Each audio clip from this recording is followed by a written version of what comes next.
Welcome to Across the Meadows, a podcast where I, Ana Maria Del Fiorentino, invite you to listen to Cambridge scholars and friends as they share their educational journeys and their sense of belonging, both at the University of Cambridge and in the wider world.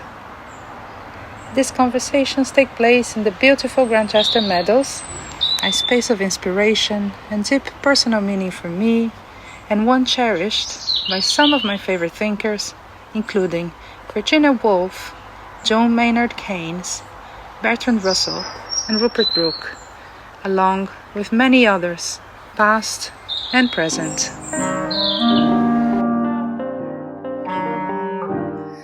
Estamos aqui com mais um episódio do Across the Meadows, né? Com a minha querida Juliana, que eu conheci aqui em Cambridge quando ela estava fazendo o mestrado dela na Faculdade de Educação. E muito especial que ela está visitando Cambridge no momento, então eu tirei a sorte grande e estamos aqui para esse episódio que vai ser o primeiro em português. Então vamos falar na nossa língua mãe, língua nativa. E obrigada de novo por estar aqui. E eu vou começar com a primeira pergunta, muito simples, de quem é você, Juliana? Muito obrigada, Ana, pelo convite. E essa pergunta eu acho que é uma das mais difíceis, né? Não importa qual momento da vida. Quem sou eu? Depende também do momento da vida, mas eu acho que em geral eu sou uma pessoa que é difícil. Mas Da onde você vem no Brasil? Vamos começar vamos mais começar fácil. por aí. Eu venho de Botucatu, interior de São Paulo. E eu Como você veio parar aqui em Cambridge? A gente se conheceu num Tá. protesto, né? É verdade. No centro de Cambridge. Foi durante a pandemia ou logo depois? Ou... Não, tá. Durante a pandemia. Mas então, voltando. Então, eu sou de Botucatu, interior de São Paulo. Eu sou atriz, professora de teatro. E foi por causa do teatro, para voltar para o teatro, que eu cheguei em Cambridge. Porque eu saí do Brasil em 2017, fui para a Irlanda para aprender inglês, mas essa saída do Brasil foi uma surpresa para mim, foi uma decisão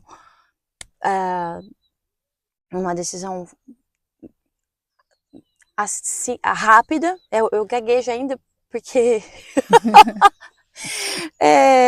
faz tempo que eu não faço. Faz tempo, não faço entrevista em português. Tá? E aí eu fui para Irlanda para aprender inglês. E nesse processo eu encontrei uma pessoa muito especial, que hoje é meu marido, e eu fiquei na Irlanda mais tempo. E estando na Irlanda, eu precisava fazer alguma coisa para me dar sentido na vida, porque em um momento da vida eu percebi que eu sempre almejava mais, mas mais conhecimento, mais eu tenho uma sede, é isso. Eu sou uma pessoa que tem uma sede para aprender.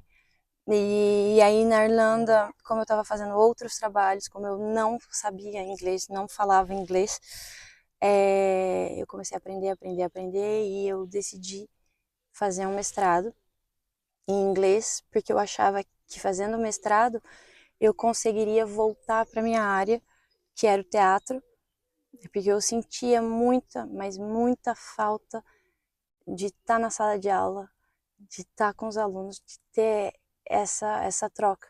Porque a gente fala que no teatro tem muita troca do ator com o público, e essa troca é fundamental, mas eu sentia falta da troca com os alunos.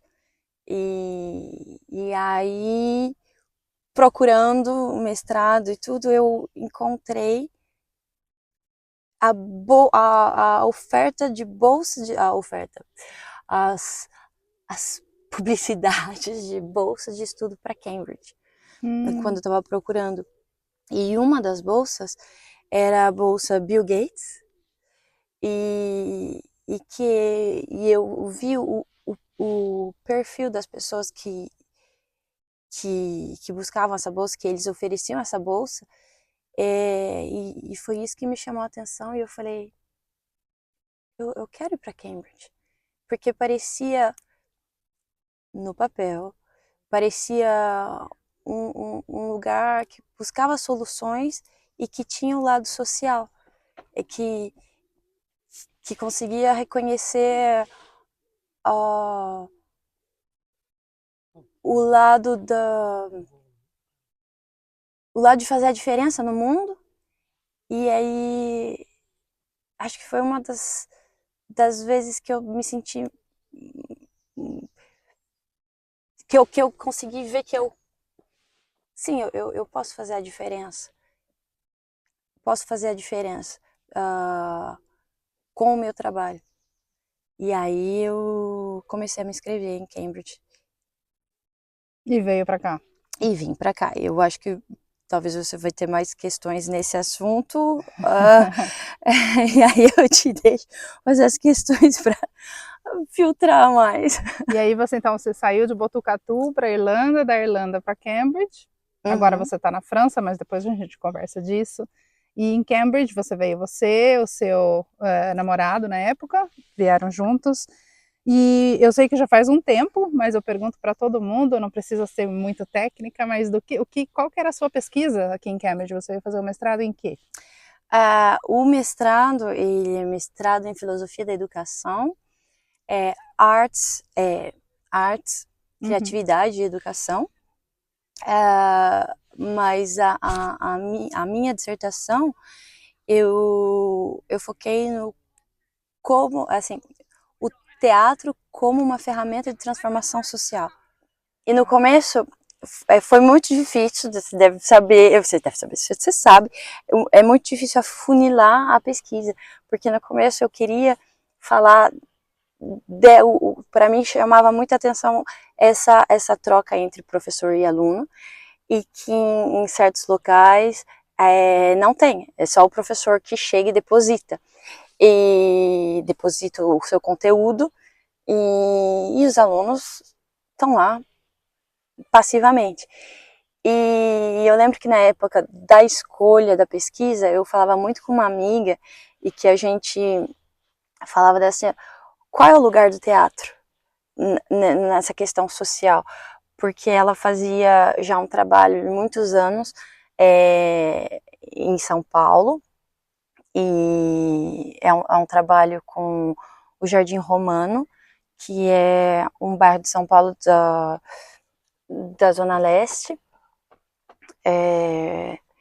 e, e eles estavam lá por muitos anos, e um dia ela estava falando que tinha também essa época do Covid e tudo, mas em que momento você vai colocar o teatro na vida das pessoas se o mais importante é comer, quando as pessoas não têm a necessidade básica ali, as pessoas estão passando fome, como você vem falar de teatro? Então a gente tinha essa discussão de como utilizar o teatro para nesse trabalho que eles faziam, para denunciar a escassez, a falta, a negligência do governo, das instituições que deixavam a comunidade de lado.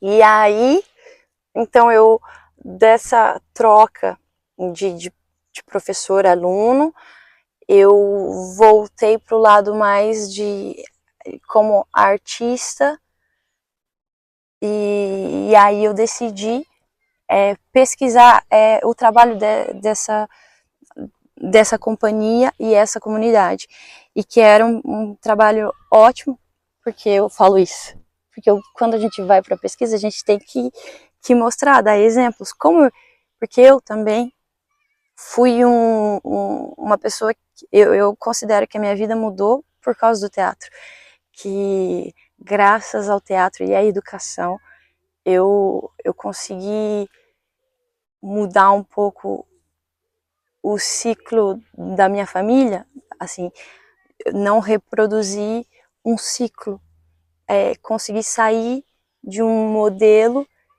que às vezes as pessoas acham que está estabelecido e é isso. Eu nasci assim, eu nasci nesse meio e não vou sair dele. Então, para mostrar, para elucidar a pesquisa, eu peguei esse grupo e escrevi como essa troca entre os atores, a comunidade, conseguia, com muito mais força, estabelecer essa importância do teatro ali, a importância da arte, a importância de usar isso como ferramenta. Porque o teatro, sim, é uma expressão artística, a arte, mas eu tenho o teatro como ferramenta, como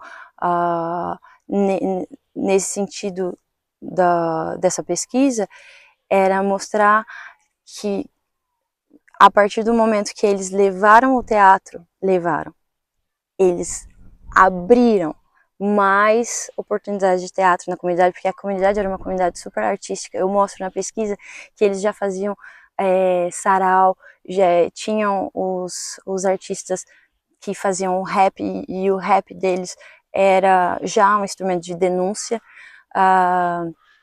e com um trabalho com adolescentes, com teatro, que conseguiam uma bolsa para ir fazer o teatro, porque eram adolescentes que trabalhavam na família, eles ajudavam a fechar as contas no mês. Quando as contas fechavam, mas essa bolsa ajudava que eles continuassem ali e não precisassem sair para ir trabalhar em outro lugar. E a maioria desses jovens se tornaram atores profissionais que têm a autonomia e o conhecimento de escreverem editais, eles fazendo editais, e tem o Bruno, que é responsável pelo Cabaré d'Água, que eles têm um outro coletivo de teatro hoje em dia, e que também é uma força muito importante no bairro, no Jardim Romano. E eu fui uma das pessoas que teve essa oportunidade de ler o seu trabalho, porque eu me lembro que quando a gente se encontrou, você falou, eu daqui a pouco vou entregar minha dissertação, você pode dar uma lida, e eu amei, porque é justamente o teatro em cima da situação social das enchentes na zona leste de São Paulo. Então, não sei se você puder falar um pouco sobre as enchentes e esse teatro, essa iniciativa de teatro em si.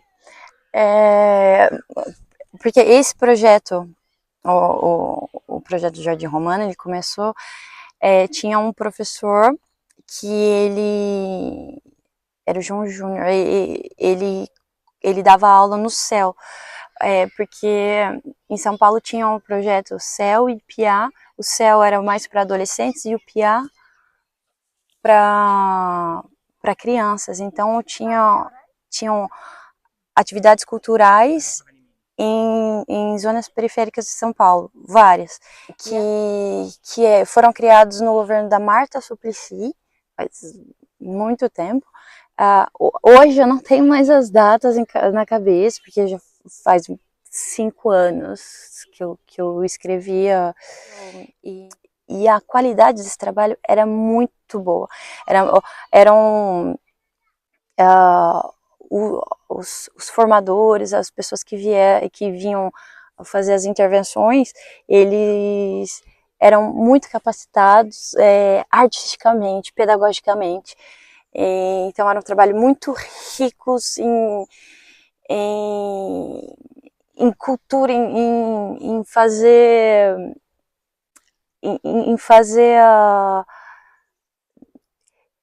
de novo, eu me repito, não era só a expressão artística, mas o que você faz com ela. Enfim, e tinha um professor no céu, nesse centro de educação, que no Jardim Romano eles tinham tido uma enchente, e que essa enchente, o Jardim Romano ficou embaixo das águas durante 3 meses. E a narrativa das crianças, dos adolescentes que iam nos projetos, eram sempre relacionadas a essas marcas nas paredes, essas marcas na vida deles. E aí essa pessoa convidou outros atores para virem e começarem a fazer trabalho lá. Então eles vinham, eles faziam os ensaios no bairro, tinha uma casa, que é a Casa Balaio, que eles faziam os ensaios, e eles faziam os ensaios na rua. Então muitas pessoas tiveram contato com o teatro a primeira vez ali, na frente da casa delas, mas sem saberem ainda o que era. E aí, esse grupo, eles começaram a utilizar, eles fizeram, eu dizia que era como um mestrado, era como um projeto, porque eles passavam, eles entrevistavam os moradores, pegavam as narrativas dos moradores, estudavam aquilo, entrelaçavam as narrativas para criarem a primeira peça, porque eles fizeram uma trilogia, era a trilogia das águas. E aí, então, o primeiro espetáculo tinha a narrativa dos moradores, o segundo espetáculo, se eu não me engano, eram os moradores que faziam parte do espetáculo, e o terceiro era misturado. E isso dava a conscientização das pessoas para o que estava ali, para o que era um problema, que sim, tinha enchente, tinha chuva, mas o que isso impacta? O que pode ser mudado? E tinham mesmo pessoas, moradores de lá, que falavam: ei, vamos usar o teatro aqui, ó, para fazer o prefeito vir aqui na cidade, aqui no bairro. Então eles começaram a ver também que era um instrumento de denúncia.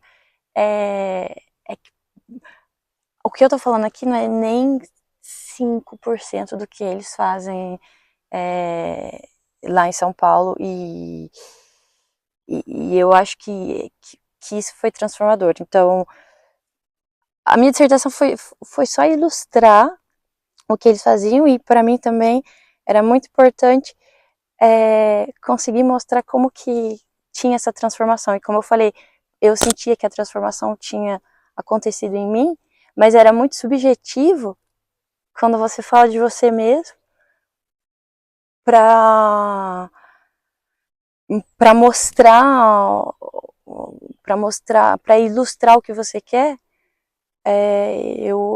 Eu achei muito representativo uma comunidade de São Paulo, com pessoas que eu vi o espetáculo, e eu trazer isso como uma pesquisa daqui de Cambridge, e fazer pessoas daqui lerem e compreenderem também o que era essa realidade do Brasil, né, essa realidade desse bairro, porque as realidades são muito diferentes de um país para o outro. Eu queria saber quais são as pessoas que te inspiraram a seguir essa pesquisa, não só as pessoas acadêmicas, né, a base da sua pesquisa, quem são as pesquisas antes da sua que você menciona e que você, enfim, usa na sua pesquisa como referências, mas também fora do meio acadêmico, que você já falou um pouco, né, que são essas pessoas, essas comunidades que te inspiraram. Então, uma mistura de acadêmicos e não acadêmicos que delinearam, assim, as suas escolhas. Como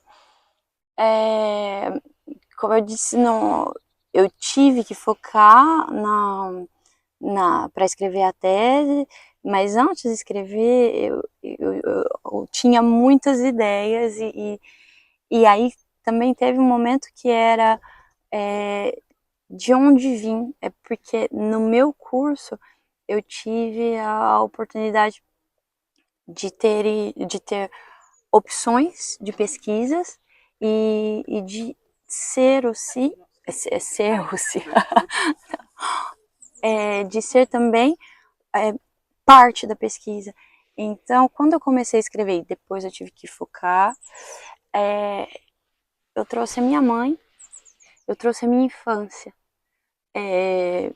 porque a minha mãe, o meu pai faleceu quando eu tinha 4 anos. A minha mãe era faxineira e aí nós éramos 4 crianças. Eu era mais nova, então eu tinha 4 anos e a minha mãe fazia faxina. Teve um momento que ela conta que ela fazia faxina para trocar em leite, para dar o que comer pra gente. E as minhas irmãs ajudavam, trabalhavam cedo. Então eu, desde cedo, eu tive essa. Eu acho que é uma responsabilidade que eu me coloquei também, é uma responsabilidade de fazer acontecer. E, e quando eu comecei a escrever, e eu lembrava das situações da minha mãe, e eu comecei a lembrar que eu via coisas nas ruas e eu não achava justo. Eu não achava justo as pessoas pedindo na rua, não achava justo as pessoas não terem o que comer. E eram coisas para alguém que era muito nova, assim, e que às vezes passam despercebido. Às vezes as pessoas são invisibilizadas por todos, pelo sistema e pelas pessoas. E para mim não era assim. E eu tive esses pensamentos quando eu fui escrever. E aí essas coisas da memória vieram. E aí para mim acho que deu mais força de onde eu vim, da minha família, da minha mãe, do esforço da minha mãe. E a minha mãe não teve estudos. E ela diz que quando ela era pequena, ela foi proibida de estudar porque uma tia falou que as mulheres iam para a escola para achar namorado. E a minha mãe não estudou aí. Eu lembro de pequena indo no EJA, que era a Escola para os Jovens Adultos, quando eu estava sendo alfabetizada, eu ia à noite com a minha mãe. E eu lembro de eu ajudando a minha mãe nas lições dela. Então, acho que era uma conexão muito forte e que isso me ajudou mais a ver que com a educação eu conseguiria mudar de vida. Mudar de vida. E o que é mudar de vida? O que é mudar esse ciclo? É, é de procurar novos caminhos. Mas assim também é uma coisa que eu queria dizer é que para cada um tem uma importância diferente. Eu tenho meu irmão, que ele tem ele trabalha em funilaria e pintura, ele tem lá, e ele conseguiu empregar vários dos meus sobrinhos, e que os meus sobrinhos, é, eu, eu acho que eles têm um, um respeito por mim, mas eu sou a mais chata da família, porque eu tento falar, vai estudar, vai fazer isso, vai fazer isso.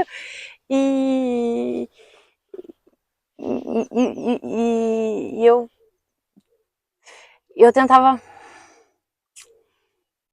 Eu tentava.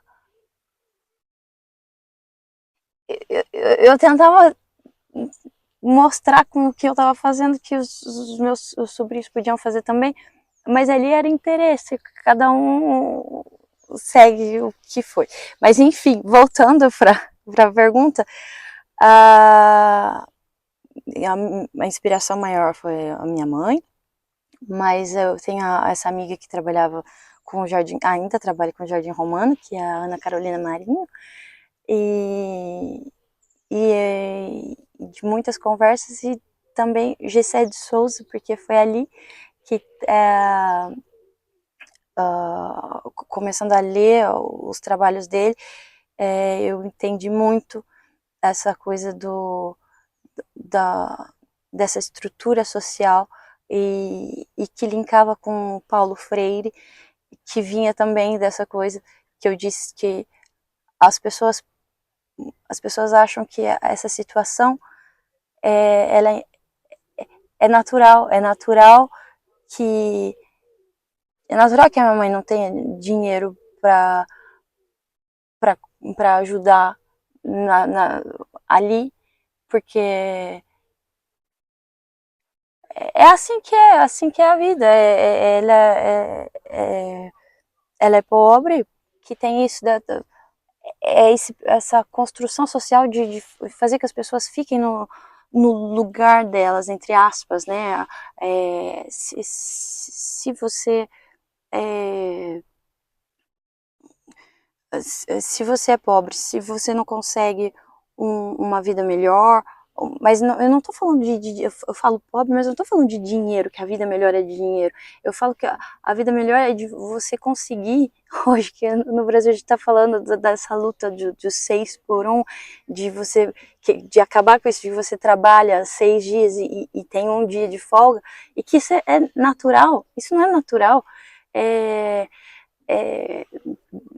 As pessoas que falam, eu trabalho o dia inteiro, tenho 2 trabalhos para conseguir viver, e aí o prazer é assistir televisão no final de semana.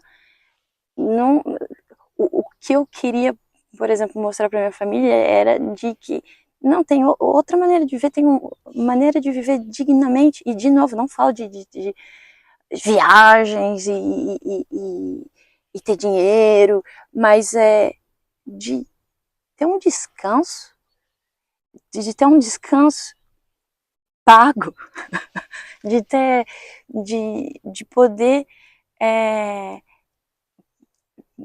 ter. Tem pessoas que não tiram férias porque têm medo de serem mandadas embora.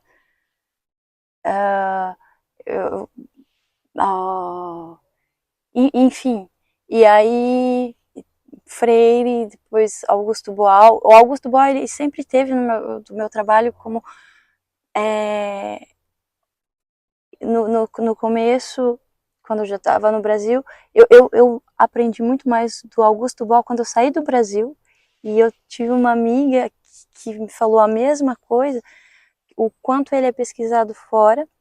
Ele tem a pesquisa dentro também, tem muitas pessoas que pesquisam, mas não é tão não é tão forte como fora, como aqui eu vi, na França eu vejo, e a mesma coisa com Freire. Ou você está no meio que é interessado por Freire, ou você não conhece ele, ou você conhece as pessoas que criticam sem, sem estudo de causa e que estão dispostas a, a, a colocar ele como se ele fosse um eu falo, eu acho a palavra muito difícil, não consigo nem dizer, mas é como se ele fosse um monstro ali que tem que ser silenciado, e que todos os seus trabalhos têm que ser silenciados porque os trabalhos dele eram, eu falo que é através dele que as pessoas conseguem elucidar o que é justo e o que não é o que é justiça social, que sim, as pessoas têm direito de sonhar, de, de projetar uma vida melhor para os filhos.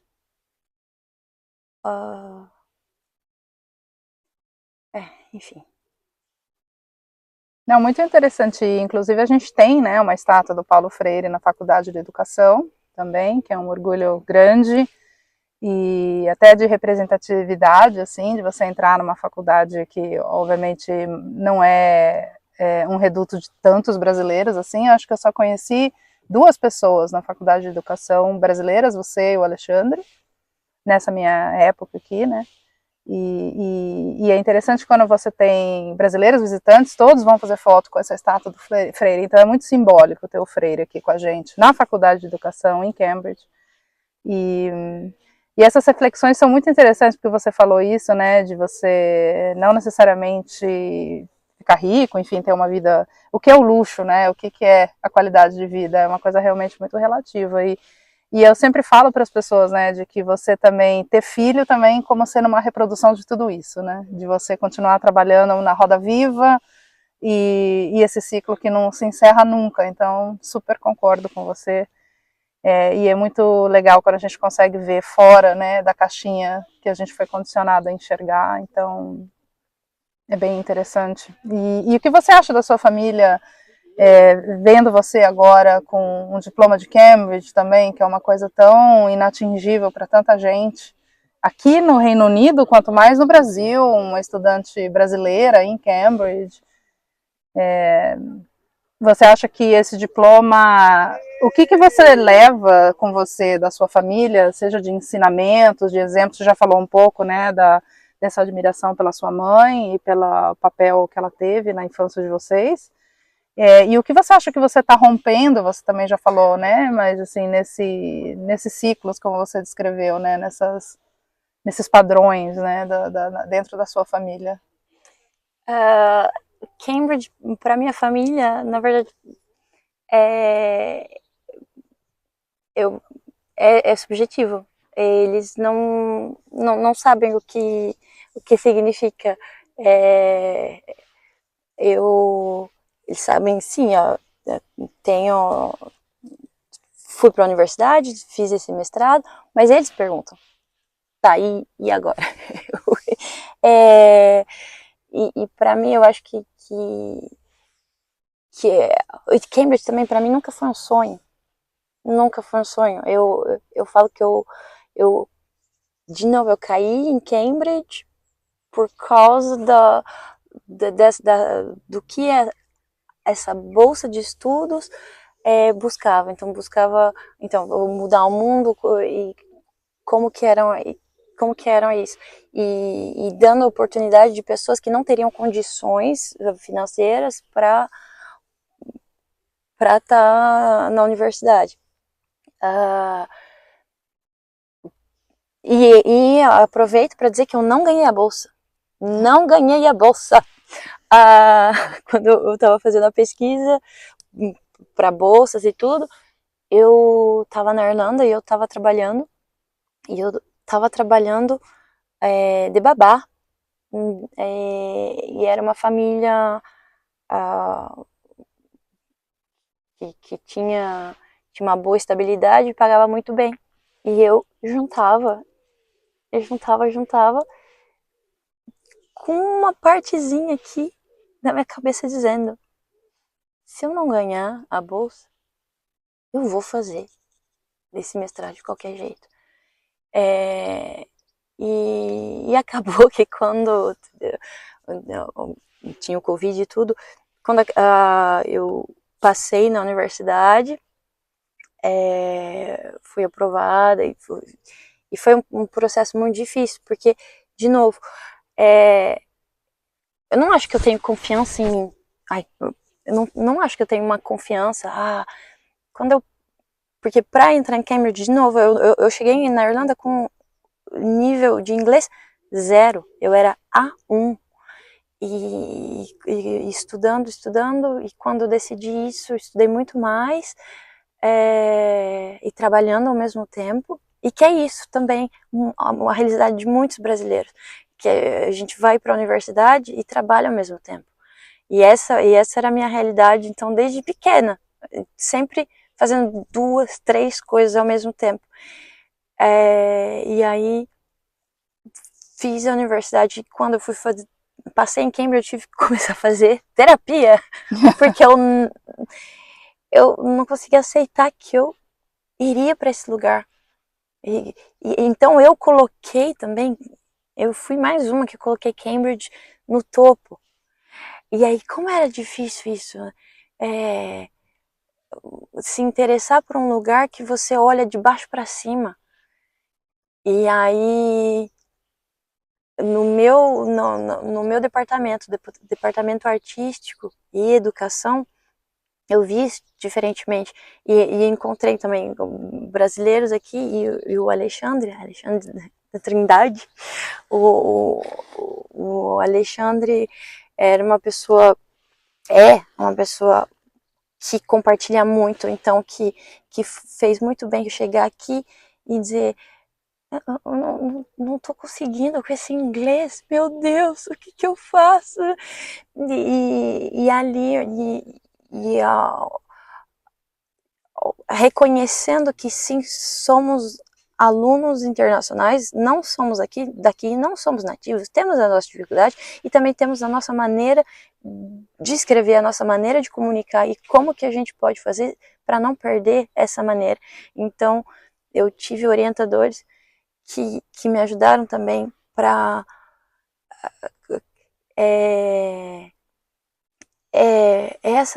essa maneira que eu me comunico. Como fazer para que isso esteja no papel, como para fazer que isso ainda seja minha escrita, como fazer para não perder minha essência. Então, isso foi muito importante para me dar um lugar aqui a mim mesma de pertencimento. E uma coisa que eu gostava muito de estar aqui era que depois eu via que é tudo igual para igual. Assim, lógico, vamos se iludir também, mas claro que quando às vezes você vai conversar com alguma pessoa sobre a pesquisa dela, tem as pessoas que estão assim, mas eu acho que isso em qualquer lugar. Tem pessoas assim, no meio acadêmico do Brasil também tem.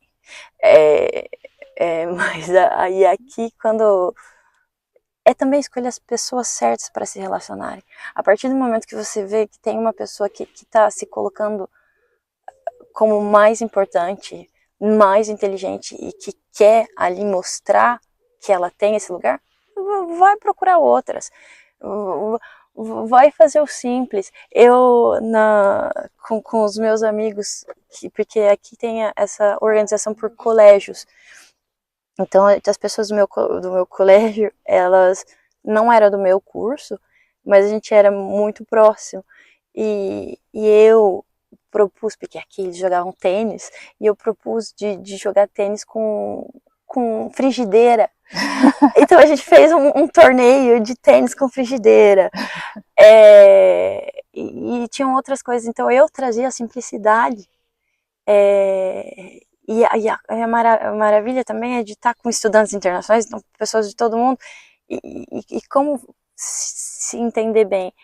E eu tô com essa camiseta, que é o Rowing, e que eu disse também, eu não disse, eu digo para as pessoas que uma coisa que foi muito importante para mim nesse mestrado foi descobrir o Rowing, que é o remo. Era o único momento que eu não pensava em nada. Que a vida acadêmica é difícil, é, é um trabalho mental. Eu falo que é um trabalho mental que não acaba nunca, assim, e o remo foi muito importante. Foi muito importante para me dar matéria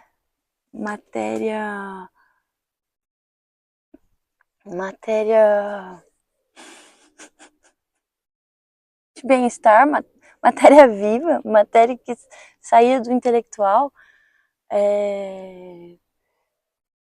Mas eu até esqueci a pergunta. Não, vamos para a próxima. Então, quais são as suas? Você já trouxe algumas memórias que te marcaram em Cambridge, que nem o jogo de tênis usando a frigideira como raquete e remar, né? Que também é uma coisa que também me traz muita paz, esse contato com a natureza, qualquer coisa. Por isso estamos aqui, inclusive, né? Com o rio ao fundo, a árvore do lado, a árvore que renasceu. E que memórias, além dessas, te marcaram e que você vai levar para sempre com você do seu mestrado aqui em Cambridge? São memórias com as pessoas.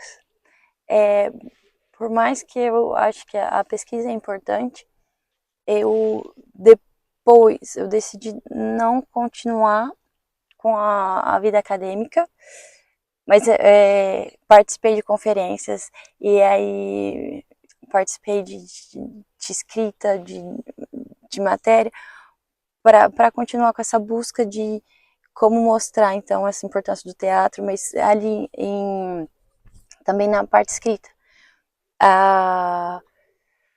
Mas aqui o que fica é o lugar, é a cidade, são as pessoas.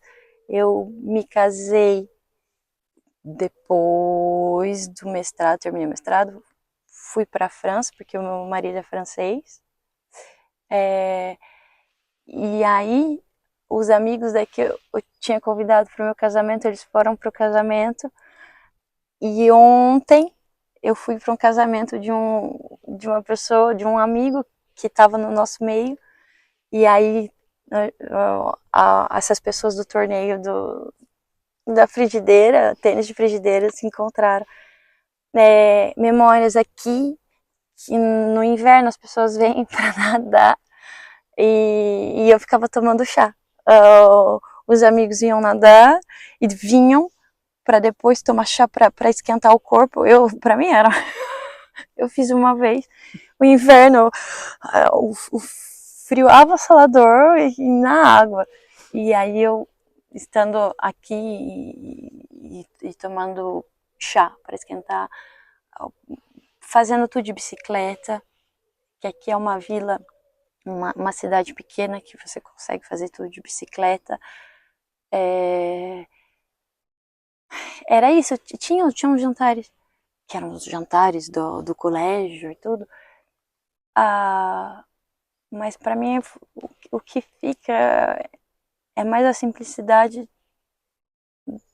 da vida aqui. Mas também eu adorava passar e ver cada colégio, cada, cada prédio e a diferença de arquitetura e tudo é muito grandioso. Mas também não esquecer o que está por trás dessa grandeza toda, da exploração. Então, eu acho que é estar num lugar desse, mas com consciência de classe, com consciência da onde eu vim, para onde eu vou. Difícil de ter uma consciência para onde eu vou, mas é importante ter a consciência da onde eu vim.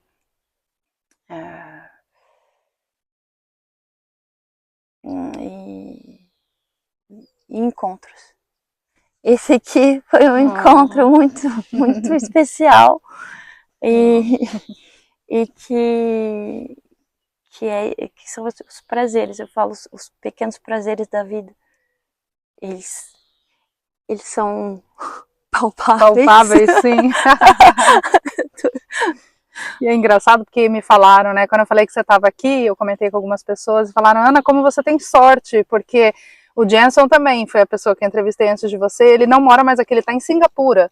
Aí ele veio, como você, rapidinho e tal, mas conseguimos arranjar um tempinho para gravar essas conversas. Eu falei, realmente eu sou uma pessoa de sorte de conseguir registrar esses momentos que eu achei que já não estariam mais registrados além do coração e da memória, porque vocês foram embora e eu fiquei em Cambridge, então é muito especial poder estar aqui. E interessante que a gente começou essa conversa, você dizendo que veio para Cambridge, querendo manter essa tua relação com o teatro, que é depois dessa experiência na Irlanda, e você veio buscar isso, e você fez isso de várias maneiras, inclusive reconectando com o Brasil e trazendo o Brasil, um pouco do Brasil para a Faculdade de Educação. E aí eu queria saber como que o teatro continua na sua vida depois disso.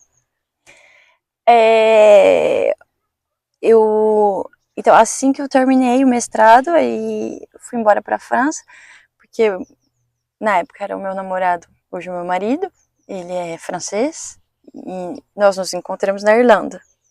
E aí depois ele me acompanhou aqui para fazer o mestrado, e assim que terminamos fomos embora. E aí foi começar tudo de novo na França, porque eu não falava nada de francês. Aí eu me vi começando. E quando eu cheguei na França, não falava nada de francês. E o que foi gostoso foi que nós fazíamos conferências.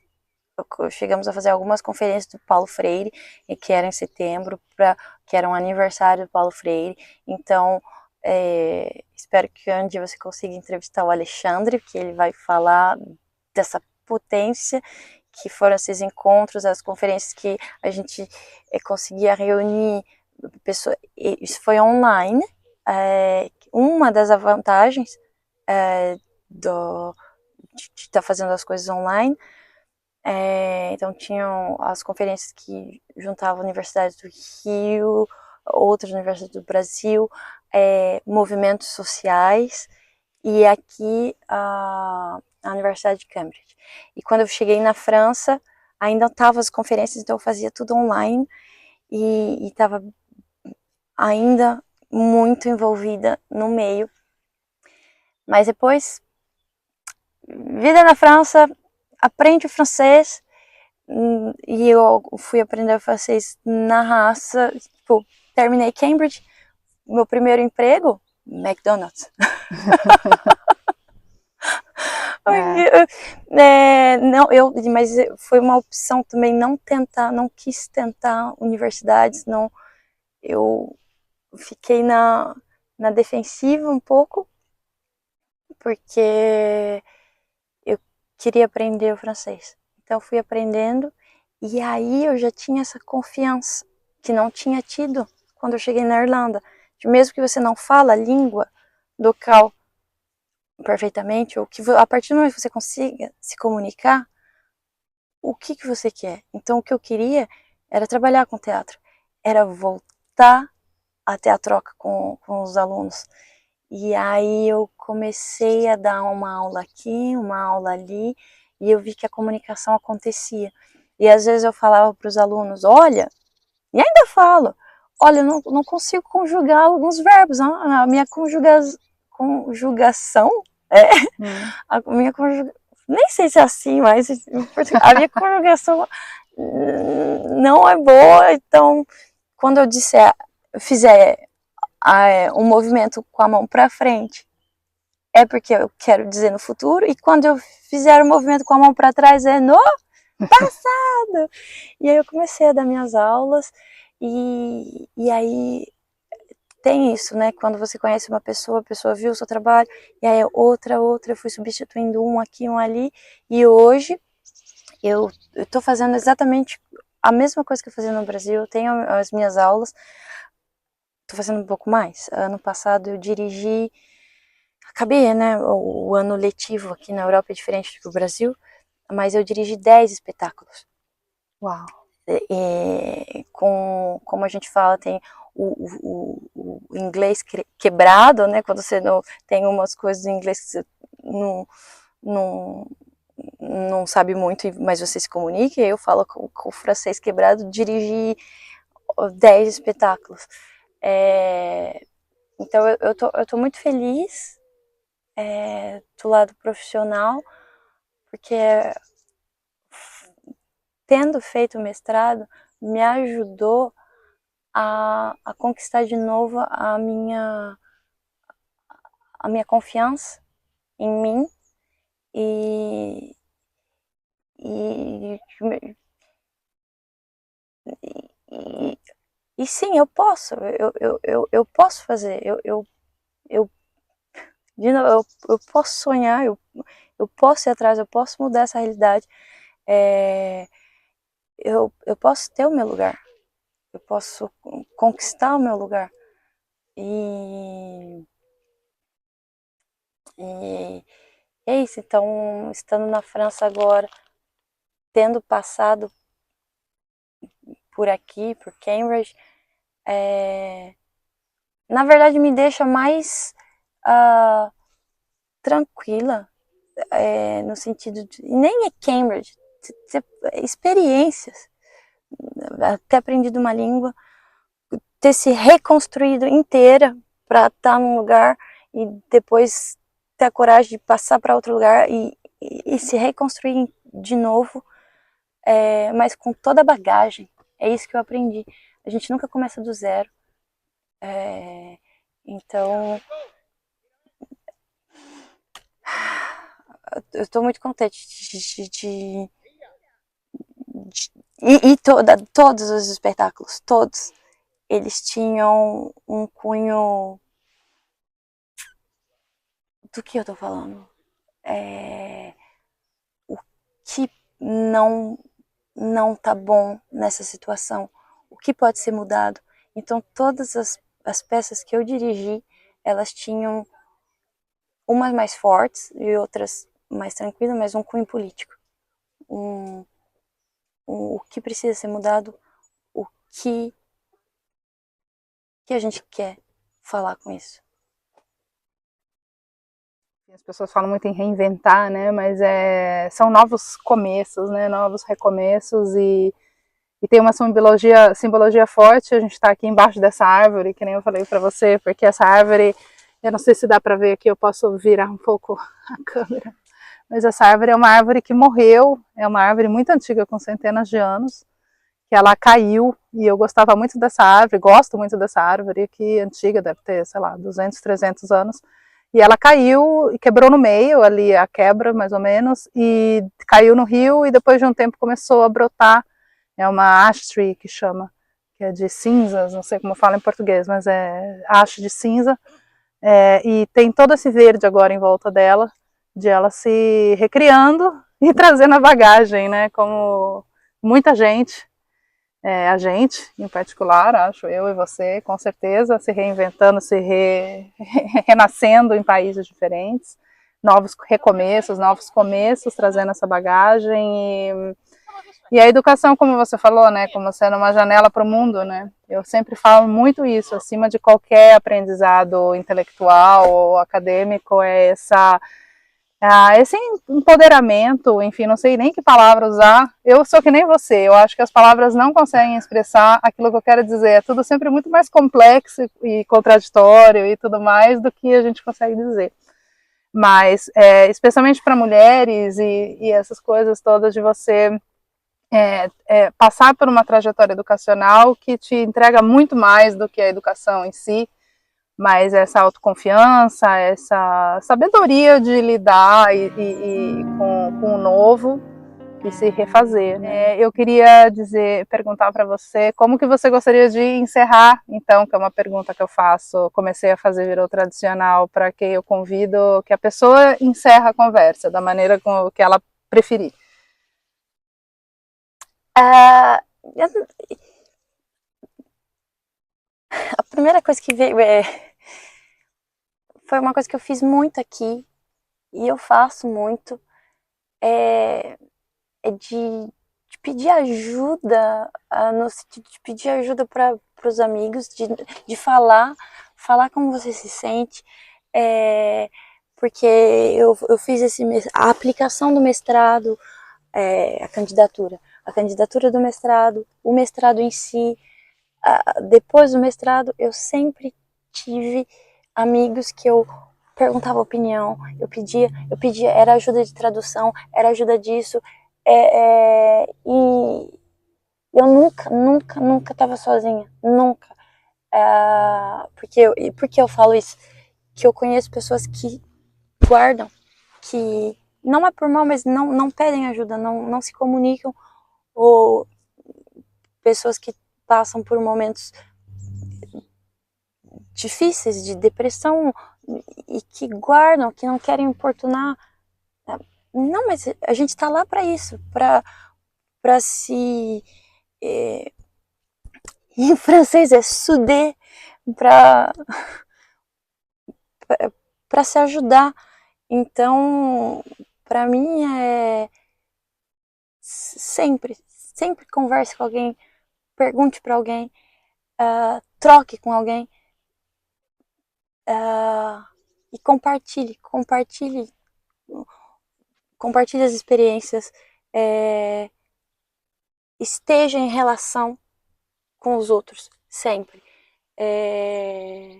Então é isso, eu gostaria de terminar nessa proposição e agradecendo também a todos, porque eu acho que se eu fizesse uma lista de todas as pessoas que eu teria que agradecer por esse momento, ela é enorme, ela é enorme.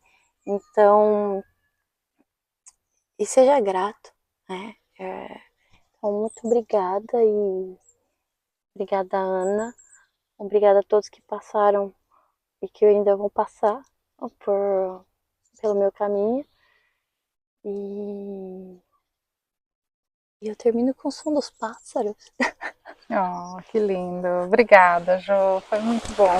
Ai, nem acredito que a gente conseguiu se ver e conseguiu gravar essa conversa, dividir um pouco com os outros quão especial a minha amiga é, né? Que eu tive chance de tantas conversas e agora vocês podem conhecer um pouquinho dela também.